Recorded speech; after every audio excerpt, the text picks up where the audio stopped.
माँ की आखिरी इच्छा। एक बार एक बूढ़ी माँ को उसके बेटे ने एक वृद्ध आश्रम में ले जाकर छोड़ा। इस माँ का ये वही इकलौता बेटा था जिसके लिए इस माँ ने जीवन भर संघर्ष किया।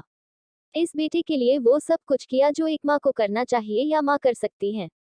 और आज भी अपने बेटे को किसी भी तरह की परेशानी ना हो इसलिए आश्रम में रहने के लिए भी तैयार हो गई। वृद्ध आश्रम में रह रही माँ हमेशा अपने बेटे को याद करती मगर बेटा केवल साल में एक बार उसको मिलने जाता या फिर फोन पर बात कर लेता। कई साल बीत गए।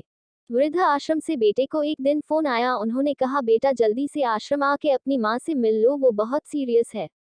बेटा जब अपनी बीमार माँ के पास पहुंचा तब वह अपनी आखिरी सांसें गिन रही थी।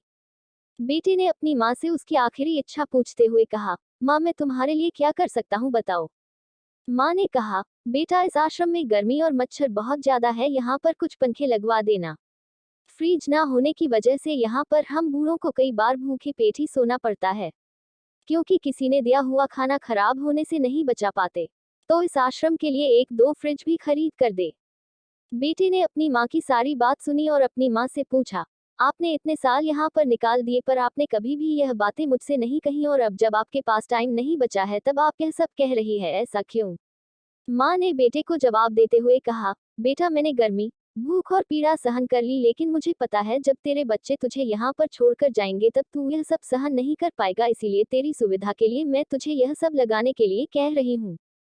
दोस्तों, माँ की ये आखिरी लाइनें किसी भी बेटा या बेटी की आंखें खोलने के लिए सक्षम है। इतिहास हमेशा अपने आप को दोहराता है। अगर आप चाहते हैं कि आपके साथ अच्छा व्यवहार हो तो आपको भी दूसरों के साथ वैसा ही व्यवहार करना पड़ेगा।